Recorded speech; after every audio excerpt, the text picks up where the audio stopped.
امام زمان علیہ الصلاۃ والسلام غائب ہے۔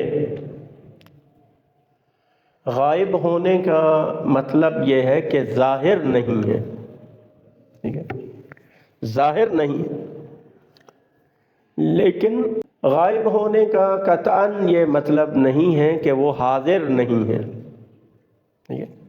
حاضر ہونے میں اور ظاہر ہونے میں فرق ہے۔ ممکن ہے ایک چیز حاضر ہو لیکن وہ ظاہر نہ ہو، حاضر ہو لیکن ظاہر نہ ہو۔ کیا آپ کو یقین نہیں ہے کہ دو فرشتے آپ کے کندھوں پر ہیں، ہے نا، کرامن کاتبین، لیکن کیا وہ ظاہر ہے، آپ کو نظر آتے ہیں؟ نظر نہ آنا اور بات ہے اور حاضر نہ ہونا اور بات ہے۔ امام زمان علیہ السلام حاضر ہے، جیسا پچھلے جمعے میں عرض کیا تھا، لیکن ظاہر نہیں ہے۔ بہت ساری چیزیں ہیں اسی فضا میں ہیں، موجود ہیں، لیکن ہم ان کو دیکھ نہیں پاتے۔ کیا اسی فضا میں آپ دیکھیں کہ چھوٹے چھوٹے ذرات موجود ہیں یا نہیں ہیں؟ ہے نا، یہ جراثیم موجود ہیں یا نہیں ہیں؟ اس لیے بعض دفعہ وبا کی صورت میں کیا کرتے ہیں، ماسک پہن لیتے ہیں تاکہ وہ جراثیم جو ہے وہ ہمارے اندر نہ جائے، لیکن وہ ہمیں نظر نہیں آتے، کیونکہ ہماری جو بینائی ہے اس کے اندر اتنی طاقت نہیں کہ ان چھوٹی چھوٹی چیزوں کو دیکھ سکے۔ لیکن وہی آپ اگر خوردبین لگا کے دیکھیں تو وہی چیزیں آپ کو نظر آئیں گی۔ یا جس کی نظر کمزور ہے وہ مثلاً دیوار پر لکھا ہوا نہیں پڑھ سکتا، ٹھیک ہے، لیکن اگر وہ اینک لگا لے جو اس کے حساب سے ہے تو وہ اس کو پڑھنا شروع کر دیں۔ تو پس کسی چیز کا دکھائی نہ دینا اس کا مطلب یہ نہیں کہ وہ چیز موجود نہیں ہے، ٹھیک، میں نہیں دیکھ پا رہا۔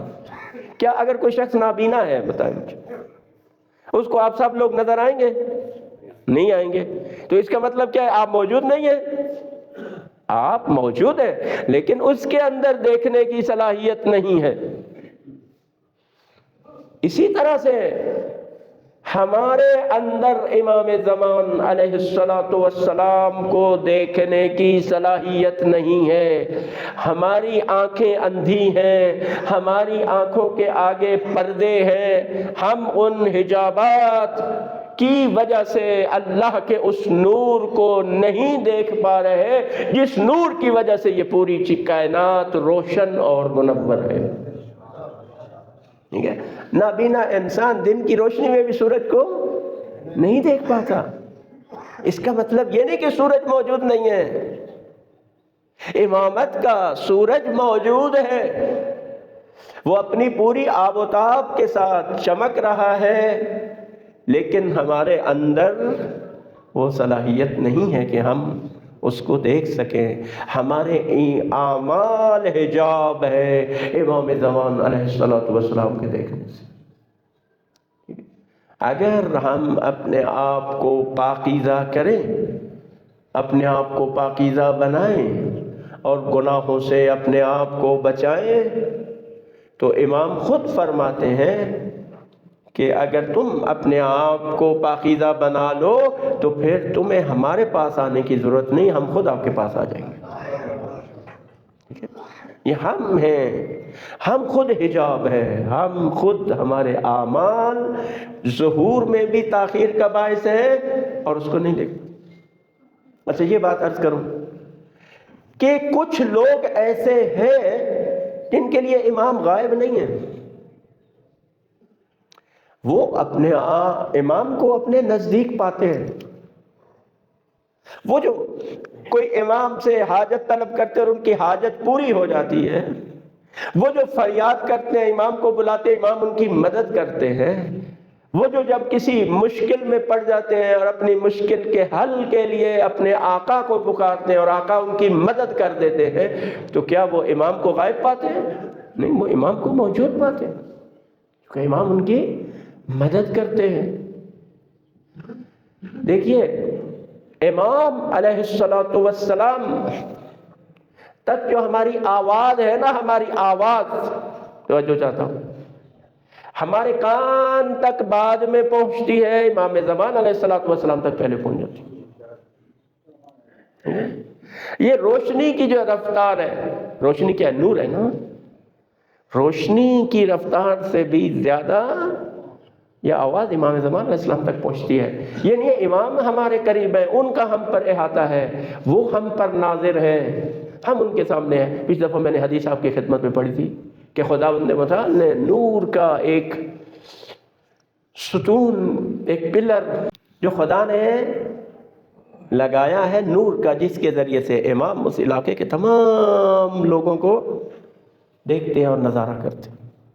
تو امام قریب ہے ہمارے، دور نہیں ہے، یہ ہم دور ہیں امام سے۔ جیسا کہ ماہ مبارک رمضان میں شب قدر میں تنزل الملائکۃ والروح فیہا بإذن ربہم من کل امر، کہ فرشتے ہر امر لے کر نازل ہوتے ہیں۔ اور اس دور میں امام زمان عجل اللہ تعالی فرجہ الشریف کے پاس آتے ہیں، مقدرات، اس سال میں ہونے والے تمام حالات و واقعات، معاملات، ان سب کو لے کے امام کی خدمت میں آتے ہیں، امام دستخط فرماتے ہیں۔ اسی طرح سے ہے کہ خصوصی طور پر ایک جمعے سے لے کر اگلے جمعے تک کے جو معاملات ہیں اور جو حالات و واقعات میں رونما ہوتا ہے، وہ بھی شب جمعہ امام زمان علیہ السلام کے سامنے فرشتے لے کر آتے ہیں، امام دستخط کرتے ہیں۔ تو بس ہمارا رابطہ اپنے امام سے کس قدر زیادہ ہونا چاہیے۔ دوسری جو بات ہے وہ یہ ہے کہ اعمال، ہمارے اعمال ائمہ علیہ السلام کی خدمت میں پیش ہوتے ہیں۔ بعض روایات میں صبح و شام پیش ہوتے ہیں، بعض روایات میں ہے کہ سوموار اور جمعرات کو پیش ہوتے ہیں، بعض ہے کہ ہفتے میں ایک دن پیش ہوتے ہیں، بعض میں ہے کہ مہینے میں پیش ہوتے ہیں، اور اس میں کوئی تضاد نہیں ہے۔ روزانہ کی رپورٹ بھی جاتی ہے، پھر ہفتے کی رپورٹ بھی جاتی ہے، اور پھر منتھلی رپورٹ بھی امام علیہ السلام کی خدمت میں جاتی ہے، ٹھیک ہے۔ اب اس میں یہ باقی ائمہ کے جب اس دنیا میں ظاہری زندگی میں تھے تو ان کے پاس، اور اس وقت جو ہے یہ امام زمان عجل اللہ تعالی فرجہ الشریف کی خدمت میں جاتے ہیں۔ اب اس کا رزلٹ کیا ہے، نتیجہ کیا ہے؟ یہ بات تو ہے نا کہ امام کی خدمت میں ہمارے اعمال پیش ہوتے ہیں، خوب، اب اس کا نتیجہ کیا نکلتا ہے؟ پہلے میں ایک روایت آپ کی خدمت میں عرض کرتا ہوں۔ حضرت امام رضا علیہ السلام جب طوس کی طرف آ رہے تھے، زبردستی جب آپ کو بلایا گیا تو آپ طوس کے راستے میں سے، اور اسی خراسان میں ایک صحابی آپ کے ساتھ ہیں، موسیٰ بن یسار ان کا نام ہے، وہ کہتے ہیں کہ ہم سفر کر رہے تھے کہ ہم ایک بستی کے قریب سے گزرے، وہاں سے کسی کے یعنی لوگوں کے رونے کی آواز آئی، معلوم ہوا ہے کہ شاید یہاں پر کوئی فوت ہو گیا، جس طرح سے لوگ ہوتے ہیں۔ تو کہتے ہیں امام علیہ السلام تیزی کے ساتھ جو ہے وہ اس کی طرف گئے، اور اس آواز کی طرف گئے، اور وہاں پہنچے تو معلوم ہوا کہ بھئی کوئی شخص فوت ہو گیا۔ تو وہ کہتا ہے کہ امام علیہ السلام اس تیزی کے ساتھ اس کے میت کے پاس گئے جیسے کہ اپنا پیارا عزیز ترین کوئی شخص فوت ہو گیا ہو، اور اس کی میت پہ، یعنی بھائی اگر بھائی کی میت پر جاتا ہے تو کیسے جاتا ہے، عزیز ترین کوئی شخص کی میت ہو تو کہتے ہیں اس طرح سے امام علیہ السلام اس کی میت پر گئے، اور پھر اس کی پیشانی پہ جا کے ہاتھ رکھا اور اس کا نام لیا، فرمایا اے فلان ابن فلان ابشر بالجنہ، اے فلان ابن فلان تجھے جنت کی بشارت ہو۔ تو یہ موسیٰ بن یسار تعجب کرتا ہے اور کہتا ہے کہ مولا آپ پہلی دفعہ اس علاقے میں آ رہے ہیں، اور آپ تو پہلے اس علاقے میں آئے نہیں ہیں، تو آپ اس کو کیسے جانتے ہیں؟ آپ نے اس کا نام لیا، اس کے والد کا نام لیا، کیسے آپ اس کو جانتے ہیں؟ امام علیہ السلام فرماتے ہیں کہ میں کیسے نہیں جانتا ہوں، جبکہ شیعوں کے اعمال صبح شام ہمارے سامنے پیش ہوتے ہیں، میں کیسے نہیں ان کو جانتا؟ اور اگر ہم ان کے اعمال میں کوئی کمی دیکھتے ہیں تو ان کے لیے دعائیں مغفرت کرتے ہیں، خدا سے دعا کرتے ہیں کہ خدا انہیں معاف کر دے، اور اگر کوئی نیکی دیکھتے ہیں تو ہم اس سے کیا ہو جاتے ہیں؟ خوشحال ہو جاتے ہیں۔ تو اعمال ہمارے امام زمان علیہ الصلوۃ والسلام کی خدمت میں پیش ہوتے ہیں۔ اسی طرح سے امام رضا علیہ الصلوۃ والسلام کا ایک اور واقعہ بھی ہے۔ ایک راوی عبداللہ بن آبان، وہ امام کی خدمت میں آتے ہیں اور اگر عرض کرتے ہیں کہ مولا آپ میرے لیے دعا کریں۔ امام فرماتے ہیں کیا تم سمجھتے ہو کہ میں تمہارے لیے دعا نہیں کرتا؟ جب کہ تمہارے اعمال ہمارے سامنے پیش ہوتے ہیں۔ تو اس نے تھوڑا تعجب کیا کہ یہ کیسے ہو سکتا ہے کہ ہمارے اعمال آپ کے سامنے پیش ہوں۔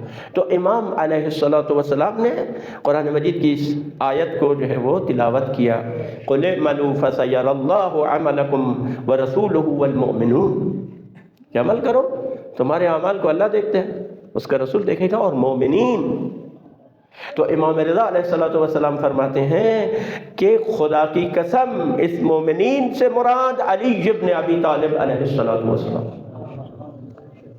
اور چونکہ تمام ائمہ نور واحد ہیں اور ایک دوسرے کی جانشین ہیں، تو یہ اعمال ان کے سامنے پیش ہوتے۔ اب نتیجہ کیا ہے؟ اگر ہمارا یہ عقیدہ ہے کہ امام زمان علیہ الصلوۃ والسلام ہمارے اعمال ان کی خدمت میں پیش ہوتے ہیں، تو پھر اس کا نتیجہ کیا ہے؟ امام صادق علیہ الصلوۃ والسلام فرماتے ہیں اپنے اصحاب سے، آپ فرماتے ہیں کہ اپنے صحابہ سے آپ کیوں رسول خدا صلی اللہ علیہ وآلہ وسلم کو رنج پہنچاتے ہیں، ان کو رنجیدہ کرتے ہیں، ان کو تکلیف پہنچاتے ہیں؟ صحابہ نے عرض کی یا ابن رسول اللہ، ہم کیسے رسول اللہ کو رنج پہنچاتے ہیں اور تکلیف پہنچاتے ہیں؟ ہم تو نہیں پہنچاتے۔ امام علیہ الصلوۃ والسلام نے فرمایا کہ چونکہ تمہارے اعمال رسول اللہ صلی اللہ علیہ وآلہ وسلم کی خدمت میں پیش ہوتے ہیں، جب وہ ہمارے اعمال تمہارے اعمال میں سے گناہ دیکھتے ہیں، برائیاں دیکھتے ہیں، تو رسول اللہ رنجیدہ ہوتے ہیں، تکلیف ہوتی ہے ان کو۔ اس طرح سے تم یعنی رسول خدا کو اذیت پہنچاتے اور تکلیف پہنچاتے ہو۔ تو یہی حال ہے امام زمان علیہ الصلوۃ والسلام کا کہ جب ہمارے اعمال، ہر ایک کو پتہ ہے کہ ہم کیا کرتے ہیں۔ حضرت صاحب العصر والزمان علیہ الصلوۃ والسلام کی خدمت میں پیش ہوتے ہیں، روایات ہیں، خود امام کا بھی ایک فرمان کہ تو امام رنجیدہ ہوتے ہیں، ان کو تکلیف پہنچتی ہے۔ امام ایک اور حدیث میں فرماتے ہیں کہ ہم دیکھتے ہیں کہ جب ہمارے شیعوں کے ایسے اعمال ہم تک پہنچتے ہیں جن کی ہمیں ان سے توقع نہیں ہوتی کہ ہمارے شیعہ اور یہ عمل انجام دیں،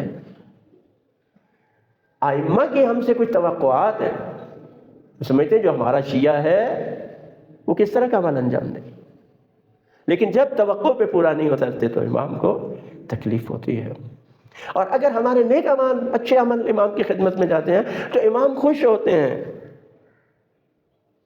کتنا خوش نصیب ہے وہ انسان کہ جس کے عمل کو دیکھ کر قلب مقدس امام زمان علیہ الصلوۃ والسلام راضی ہو جاتے ہیں، خوش ہو جاتے ہیں۔ بس میرے بھائیوں، نتیجہ یہ ہے کہ اگر ہمارا یہ عقیدہ ہے جو کہ صحیح عقیدہ ہے، روایات کی روشنی میں ہے، قرآن کی آیت میں نے پڑھی ہے کہ ہمارے اعمال ائمہ علیہم السلام کی خدمت میں پیش ہوتے ہیں، تو یہ ہم کام کر لیں کہ اہل بیت علیہم السلام کو دشمنوں نے ستایا، دشمنوں نے ان کو اذیتیں پہنچائیں، دشمنوں نے ان کو رنجیدہ خاطر کیا ہے۔ نہ جانے ابھی پردہ غیبت میں امام کتنے رنجیدہ خاطر ہے جب وہ اس دنیا میں ظلم و ستم کو دیکھتے ہیں، انسانوں پر، محروم، غریب، پسے ہوئے کمزور انسانوں پر جب یہ جابر مستکبر لوگ ظلم کرتے ہیں تو امام کتنا رنجیدہ خاطر ہوتے ہیں۔ نہ جانے غزہ کے واقعات میں امام زمان علیہ الصلوۃ والسلام کتنی تکلیف اٹھاتے ہوں، یعنی امام چاہتے ہوں گے کہ آئیں اور اس ظلم کو مٹائیں، لیکن امام اللہ کے اذن کے منتظر۔ لہٰذا میرے دوستو، بس آخری بات اگر آپ کے ذہن میں رہ جائے وہ یہی ہے کہ دشمنوں نے ستایا، ہم اپنے مولا و آقا کو رنجیدہ نہ کریں اپنے برے اعمال کے ذریعے سے، ہم نیک عمل کریں، ٹھیک ہے؟ اگر امام زمان علیہ السلام خوش ہو جائیں تو 100% یقین ہے کہ اللہ بھی خوش ہوگا، رسول خدا بھی خوش ہوگا۔ اگر امام زمان علیہ السلام راضی ہو تو خدا بھی راضی ہے اور رسول خدا صلی اللہ علیہ وسلم بھی راضی ہیں۔ بس جس سے خدا، اس کا رسول اور اہل بیت علیہ السلام راضی ہو جائیں وہ اس دنیا میں بھی کامیاب ہے اور آخرت میں بھی کامیاب ہے۔